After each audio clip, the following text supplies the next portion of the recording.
Hello दोस्तों, नमस्कार। SM किसी चैनल में मैं आप सभी लोगों का दिल से बहुत बहुत स्वागत करता हूं। दोस्तों, इस वीडियो को स्टार्ट करने से पहले जरूर याद दिलाना चाहूँगा, आज के दिन भी बहुत सारे वीडियोस यहाँ पे आ चुके हैं। सारे वीडियो के लिंक आपको नीचे डिस्क्रिप्शन बॉक्स में यहाँ पे मिल जाएंगे। जरूर उनको अच्छी तरीके से स्टडी कर लेना। फर्स्ट टाइम विजिट के चैनल को सब्सक्राइब करने के साथ साथ फ्री स्टॉक मार्केट क्लासेस इस चैनल को भी सब्सक्राइब कर सकते हो। लिंक ऊपर आई बटन पे या नीचे डिस्क्रिप्शन बॉक्स में मिल जाएगी। चलिए दोस्तों, फिलहाल इस वीडियो को स्टार्ट कर लेते हैं। दोस्तों, अभी हम लोग आ चुके हैं बिल्कुल हमारे नॉर्मल स्क्रीन के ऊपर। एंड दोस्तों, यहाँ पे हम लोग बात करने वाले एक बहुत ही इंपॉर्टेंट टॉपिक के बारे में। जैसे मैं हमेशा कहता हूँ कि सिर्फ स्टॉक से रिलेटेड हम लोगों को बात यहाँ पे नहीं करनी है। हमें बहुत ज़्यादा इंपॉर्टेंट अगर कोई चीज़ है वो होती है लर्निंग, उसके ऊपर भी यहाँ पे फोकस रखना है। और दोस्तों, जैसे मैंने आप लोगों को कहा कि रिटेल इन्वेस्टर सबसे ज़्यादा पीछे कहाँ पे रहता है कि वो लर्निंग के ऊपर फोकस ही नहीं रहता है। एंड सबसे इंपॉर्टेंट चीज़ है स्टॉक मार्केट में अगर मैं बात करूँ, दोस्तों, आप लोगों का ऑब्जर्वेशन पावर ज़बरदस्त होना चाहिए।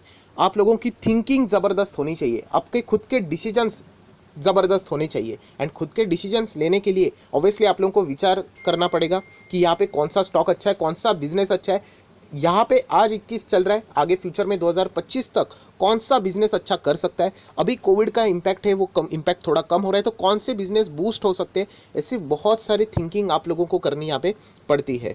पर अनफॉर्चुनेटली बहुत ही कम रिटेल इन्वेस्टर इन चीज़ों को बहुत ही सीरियसली लेते हैं। बहुत सारे मैक्सिमम रिटेल इन्वेस्टर हमेशा टिप्स रिकमेंडेशंस के ही पीछे भागते रहते हैं।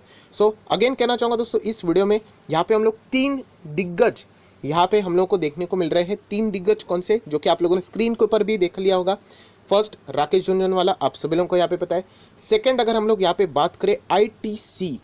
एंड थर्ड, अगर मैं यहाँ पे बात करूँ, आरजे, आईटीसी। एंड उसके बाद अगर मैं यहाँ पे बात करूँ तो विजय केडिया सर। यस, ये तीन दिग्गज की हम लोग को यहाँ पे बात करनी है। विजय केडिया की बात करें तो इंडिविजुअल है, उसी के साथ साथ आरजे की बात करें वो भी एक इंडिविजुअल है, आईटीसी की बात करें तो वो एक कंपनी हम लोग को देखने को मिलती है। बट अल्टीमेटली कंपनी के पीछे भी बहुत सारे दिमाग ही होते हैं। सभी हम लोग अगर यहाँ पे बात करें, इंसानों की बात होने वाली है। एंड दोस्तों, इंपॉर्टेंट पॉइंट क्या है पता है, ये जो तीन दिग्गजों में यहाँ पे हम लोग को एक सिमिलैरिटी देखने को मिल रही है। किस बात की सिमिलैरिटी? उनके थिंकिंग पावर की सिमिलैरिटीज़। थिंकिंग पावर मतलब देखिए, उन्होंने जो यहाँ पे फैसले लिए हैं ना, यहाँ पे वो हम लोग को कुछ हद तक सेम देखने को यहाँ पे मिल रहे हैं। मतलब अभी आप लोगों को समझ में आएगा, उसी बात का एक्सप्लेनेशन में यहाँ पे आप लोगों को देने वाला हूँ। मैं अगेन कहना चाहूँगा, हमें कोई ब्लाइंडली कॉपी नहीं करना है, हर एक की रिस्क टेकिंग एबिलिटी अलग होती है। बट हमेशा जो बड़े दिग्गज निवेशक होते हैं वो किस तरह से यहाँ पे सोचने की कोशिश करते हैं। मतलब कोई भी अगर इन्वेस्टर की मैं बात करूँ, क्यों इतना बड़ा अमाउंट वो किसी भी स्टॉक में निवेश करते हैं, एटलीस्ट हम लोगों ने सोचना चाहिए। अगर हम लोगों को लगता है कि नहीं ये बात गलत है तो छोड़ देना चाहिए। बट कोई अगर यहाँ पे अच्छी बात लेने वाली होगी तो उसको हम लोगों ने नोट करके भी रखना चाहिए। तीन तीन दिग्गज एक ही टाइप का डिसीजन हम लोग को यहाँ पे लेते हुए देखने को यहाँ पे मिल रहे हैं। एक टाइप का डिसीजन मतलब किससे रिलेटेड है? तो ऑब्वियसली स्टॉक मार्केट से रिलेटेड है। तो स्टॉक मार्केट में बिजनेसेस ही होते हैं। तो कौन से बिजनेस से रिलेटेड है? तो दोस्तों, वो है होटल इंडस्ट्री से रिलेटेड। हॉस्पिटैलिटी सेक्टर आप लोगों ने सुना होगा, होटल इंडस्ट्री, या फिर अगर आप चाहो तो यहाँ पे बोल सकते हैं जो बड़े बड़े रिसोर्ट्स भी हम लोगों को देखने को यहाँ पे मिल जाते हैं। यस, इससे रिलेटेड इन तीनों के डिसीजन हम लोग को मिलते जुलते देखने को यहाँ पे मिल रहे हैं। विजय केडिया के भी, आरजे के भी एंड आईटीसी के भी। ऐसा मैं क्यों कह रहा हूँ, चलो मैं अभी आप लोगों को कुछ यहाँ पे प्रूफ दिखाना चाहूँगा। दोस्तों, सबसे पहले हम लोग शुरुआत यहाँ पे करेंगे आरजे से, देन आईटीसी के और जाएंगे and then Vijay Kedia sir के ऊपर जाएंगे। आरजे की बात करें तो आप सभी लोगों को पता है, बहुत बड़े निवेशक है। इनका इंटरव्यू भी लिया जाता है एंड इंटरव्यू में वो बहुत सारी बातें यहाँ पे बताते हैं, उनके खुद के क्या आगे के प्लान्स रह सकते हैं, कौन से सेक्टर में वो बुलिश है, कौन सा सेक्टर उनको अच्छा लगता है, उसके पीछे के कुछ रीजंस भी वो यहाँ पे बता देते हैं। मई मंथ की अगर मैं बात करूँ, इनके हर कोई जो इंपॉर्टेंट इंटरव्यू रहता है मैं भी यहाँ पे कवर करके आप लोगों के सामने रख देता हूँ, राइट। मई मंथ में उन्होंने यहाँ पे एक इंटरव्यू दिया था जहाँ पे उन्होंने कहा था कि उनको ऐसा लगता है कि जो होटल बिजनेस है, हॉस्पिटैलिटी मतलब होटल बिजनेस की अगर हम लोग यहाँ पे बात करें, रिसोर्ट्स की बात करें, ये यहाँ पे दिसंबर तक बहुत ही हायर लेवल पे रहने वाला है। सबसे ज़्यादा बूम अगर किधर रहने वाला है तो यही होटल पे रहने वाला है, टूरिज्म में रहने वाला है, या फिर अगर हम लोग बात करें तो रिसोर्ट्स में यहाँ पे रहने वाला है। मतलब इन शॉर्ट अगर हम लोग क्या बोले तो घूमने के लिए हम लोग जाते हैं ना, तो उसमें कैसे जो होटल्स की ज़रूरत पड़ती है, रिसोर्ट्स की ज़रूरत, तो उस सेक्टर में भयंकर हम लोग को तेज़ी देखने को यहाँ पे मिल सकती है। ये आरजे के मुताबिक ये उन्होंने बात मई में उन्होंने इंटरव्यू दिया था, तभी उन्होंने यहाँ पे कहा था। तो इससे रिलेटेड उन्होंने और भी कुछ पॉइंट्स यहाँ पे कनेक्ट करना चाहूँगा, नेक्स्ट इंटरव्यू में दिए थे, जहाँ पे उन्होंने कहा था कि कोविड के जो थर्ड वेव की बात कर रहे वो यहाँ पे इंडिया में आएगी ही नहीं। ये उन्होंने सीधा सीधा बोल दिया था, मतलब चैलेंजिंग टाइप के वर्डिंग्स थे उनके कि थर्ड वेव आएगी ही नहीं, मैं कुछ भी हारने के लिए तैयार हूँ।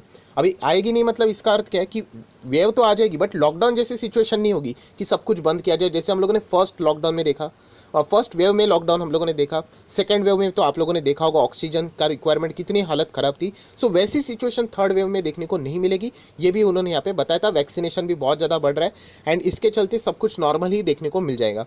एंड इसलिए उन्होंने यहाँ पे कहा था, एक शब्द का इस्तेमाल किया था कि दिसंबर तक, मतलब अगर हम लोग बात करें ये जो छुट्टी वाला सीज़न शुरू हो जाता है, दिवाली उसके बाद सब कुछ अगर हम लोग बात करें वो दिसंबर तक फेस्टिवल चलते ही रहते हैं। सो वहाँ पे अगर आप लोगों को कोई बुकिंग भी मिल जाए तो भी बहुत बड़ी बात है। मतलब उन्होंने यही कहा था कि इतना ज़बरदस्त यहाँ पे डिमांड आने वाला है यहाँ पे कि ज़बरदस्त ये कंपनियां यहाँ पे पैसा कमाने वाली हैं। एंड इसीलिए यहाँ पे उन्होंने कहा था कि वो बुलिश है हॉस्पिटैलिटी सेक्टर को पकड़कर। अगर हम लोग बात करें, अभी मैं अगेन कहना चाहूँगा, ये उनकी थिंकिंग हो गई, मानना है नहीं मानना है वो आपके ऊपर है। एंड मानना भी नहीं होता है, हम लोगों ने खुद का भी दिमाग यहाँ पे लगाना होता है। सो ये पॉइंट उन्होंने यहाँ पे बताया था। एंड अभी उनके हिसाब से अगर मैं बात करूँ तो उनका ऐसा कौन सा स्टॉक है होटल इंडस्ट्री से जुड़ा हुआ। सो दोस्तों आप देख सकते हैं इंडियन होटल, ये उनकी कंपनी है। उनकी कंपनी मतलब यहाँ पे 1% से ज़्यादा वो स्टेक यहाँ पे होल्ड करते हैं, खुद के नाम के ऊपर भी एंड अपने वाइफ के नाम के ऊपर भी। प्लस अगर हम लोग बात करें टाटा ग्रुप की कंपनी एंड होटल इंडस्ट्री से जुड़ी हुई है, हॉस्पिटैलिटी वाली है, तो यहाँ पे तो हालत बहुत ही ख़राब है। कंपनी लगातार हम लोगों को ख़राब परफॉर्मेंस देते हुए देखने को मिल रही है।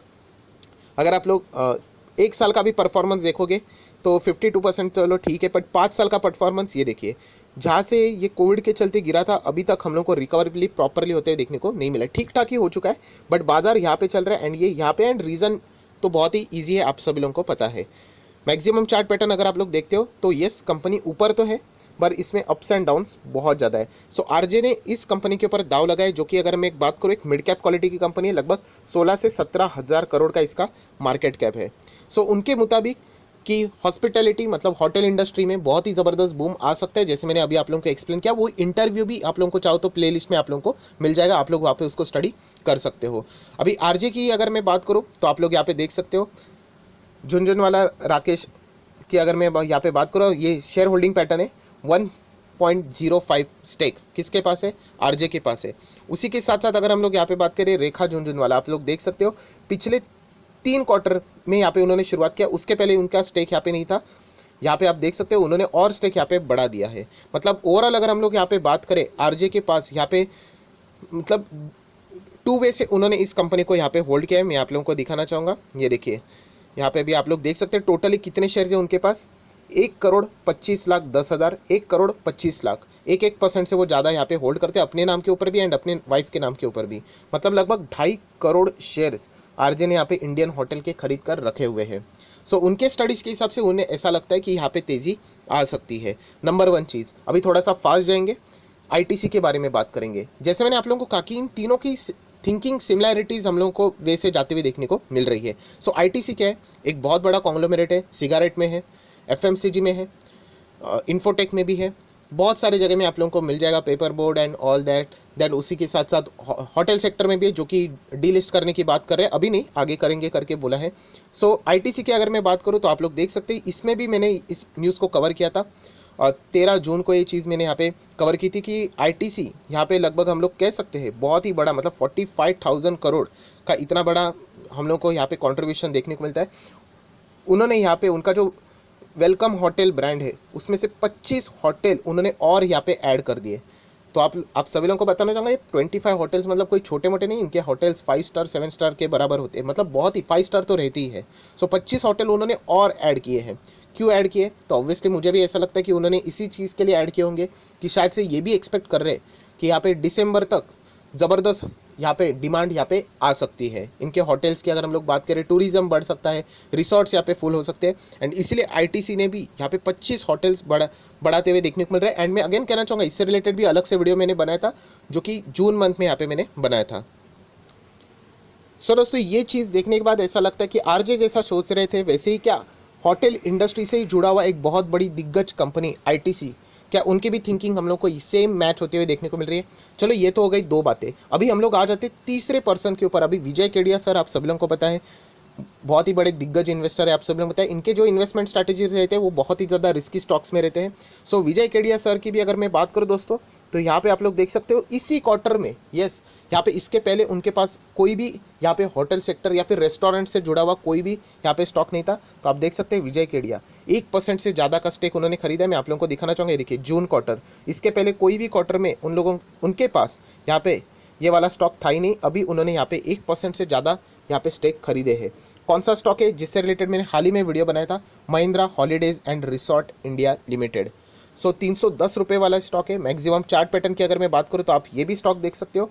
अभी तक इतना कोई वेल्थ क्रिएटर तो देखने को यहाँ पे नहीं मिला है, हम लोग कह सकते हैं एक ही रेंज में यहाँ पे चलते रहता है। सो ये भी स्टॉक यहाँ पे किसने खरीदा है, तो यहाँ पे विजय केडिया सर ने यहाँ पे खरीदा है, जिसका मार्केट कैप अगर आप देखोगे मात्र 4000 करोड़ के आसपास है, मतलब स्मॉल कैप कंपनी है। सो दोस्तों यहाँ पे मैं अगेन कह रहा हूँ कि हमें कोई कॉपी नहीं करना है, हम लोग किसी के रिकमेंडेशंस को फॉलो नहीं करते, बट एक बात तो ज़रूर है जिसको हम लोग डिनाई नहीं कर सकते कि इन तीनों दिग्गजों की जो थिंकिंग पैटर्न है वो हम लोग को एक ही डायरेक्शन में यहाँ पे जाती हुई देखने को यहाँ पे मिल रही है। चाहे अगर हम लोग आरजे की बात करें, उन्होंने भी इंडियन होटल में लगाया, उसी के साथ साथ विजय केडिया सर की बात करें तो आप देख सकते हैं महिंद्रा हॉलीडेज एंड रिसोर्ट में उन्होंने लगाया, राइट। एंड थर्ड अगर हम लोग बात करें, आईटीसी ने भी अपने 25 होटल्स, इतने खराब मतलब नंबर्स की अगर हम लोग बात करें होटल इंडस्ट्री के, उनके नंबर्स खराब होने के बावजूद भी उन्होंने 25 होटल और भी एक्सपांड यहाँ पे किए हैं। सो ये बात तो हम लोग ज़रूर कह सकते हैं कि दिग्गज जो लोग हैं उनकी जो थिंकिंग पैटर्न, इतना हम लोग कह सकते हैं कि वो होटल इंडस्ट्री, हॉस्पिटैलिटी, रिसोर्ट, ये जो टूरिज़्म जैसी चीज़ें, उनमें वो ज़्यादा इन्वेस्ट करते हुए देखने को यहाँ पे मिल रहे हैं, उनमें वो ज़्यादा बुलिश है, ऐसा हम लोग यहाँ पे कह सकते हैं। सो ज़रूर दोस्तों आप लोग चाहो तो यहाँ पे इन चीज़ों को यहाँ पे ज़रूर यहाँ पे स्टडी कर सकते हो। मैं अगेन कह रहा हूँ कोई ब्लाइंडली कॉपी करने की ज़रूरत नहीं है, बट येस इग्नोर भी नहीं करना होता है, क्योंकि अगर आप इग्नोर करोगे तो आप कभी सीख ही नहीं पाओगे। सो जो भी चीज़ें अगर आप लोगों को इस वीडियो से अच्छी लगी होगी आप उसको नोट कर सकते हो, जो अच्छी नहीं लगी आप उनको इग्नोर कर सकते हो।